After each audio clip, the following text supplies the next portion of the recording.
Nowadays, I feel so worried at staying alone in my apartment, especially when it comes to go to bed at night. I have never felt that anxious before. My gut feeling always say to stay awake at night, turning all the lights in my house. Sounds so stupid, right? But it becomes more normal when you have insomnia and nightmares. I face near almost 10 to 12 different nightmares in one night if I sleep. A fear that is coming towards me, trying to let me know this, maybe I should stay aware from this, or this can harm me very soon. I still don't know what is going on with me every night. I can't sleep. I always stay in a fear every single night. People dreams about those things they want to chase in life, and dreams chase me like I'm its biggest enemy. But why me? According to my doctor, who counsels me, told me, do not always shake under your bed every night. Yes, I always do check under my bed before going to sleep. Who knows, maybe a hunger vulgar monster is waiting for me underneath. But since my doctor asked me not doing this, now I can stop. Then what about my insomnia?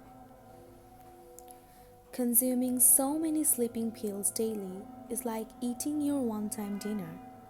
At least I stopped eating those pills that my doctor gave to me maybe a month or a year ago. I never thought my life will take this turn where I always need to live with a fear in my heart. It even feels like someone keeps me inside a prison.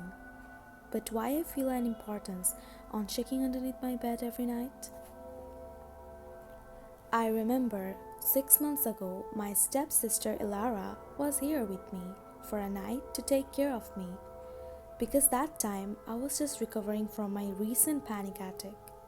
She often comes here to stay with me and to do sleepover. But the saddest part, I can't sleep anymore now. However, I stayed awake all night as usual on those nights. She stayed up with me. She was just sleeping beside me on our king-size bed.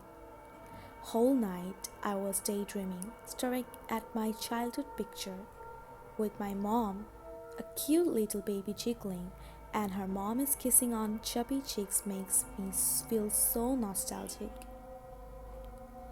Staying awake is an ordinary part of my routine now. Almost more 6 hours I always stayed awake.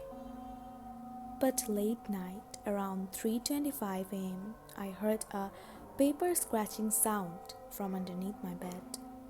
It was weird because it was unusual.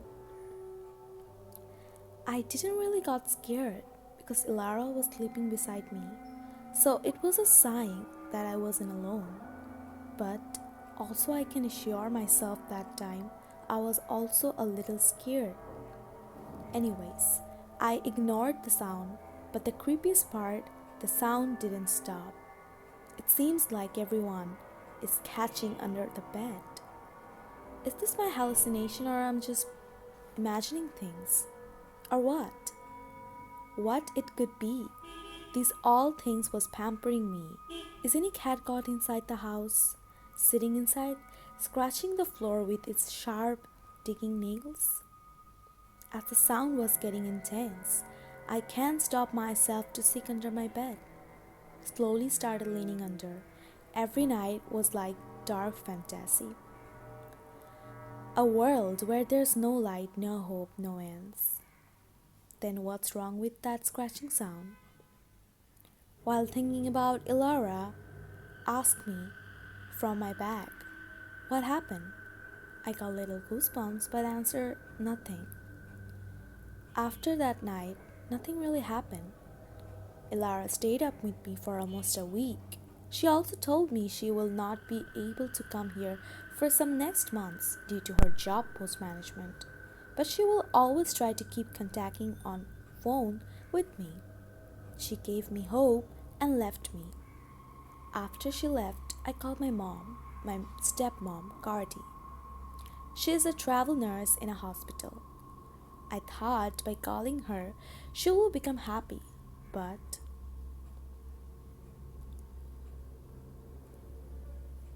hey mom, what's going on? Jess, oh my god, how many times I have to tell you? I'm a working woman. I don't have much time to talk with someone. I really need to do hard work to feed my family and send you money. You know this, right? So please try not to call me, rather, text me. I'm busy now. Anything else?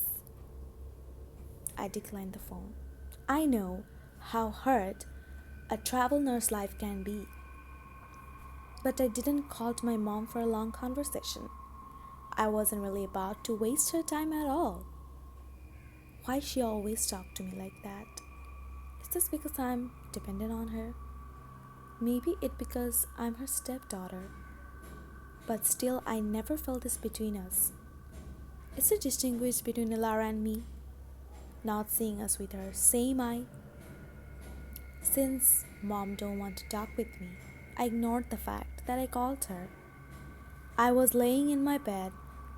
My eyes were fixed on the ceiling fan, making a creaking sound after every time. Thinking about my mom who left me when I was only 4 years old, I regret of how lucky I was then when my mom was with me. Maybe the fact is right. Only real mom too. A tears run down my eyes. Suddenly, I heard that sound, a scratching sound. What about today? I'm alone. No one's with me. Is there something going to come out from my bed and going to wrap me like a napkin? Maybe I should stop overthinking. Nothing going to happen. Everything will be alright. The sound will stop automatically. But why is it still continuing? Now it sounds like someone aggressively sketching the floor under my bed. I took my phone that was just right under my pillow. With my shaking hands turned on the torch, slowly leaned under. My heart was beating like it's going to come out from my chest. Rolling up my eyes around, I found nothing under my bed except just few dust cloths. But suddenly, I noticed that there was like a piece of paper on the right corner of my bed.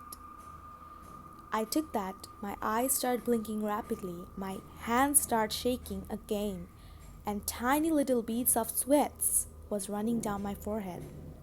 The paper was written off. You are not alone, dear. I'm always with you, Jessie. Yes, my mom used to call me Jessie. This was my mom, who left me many years ago for forever.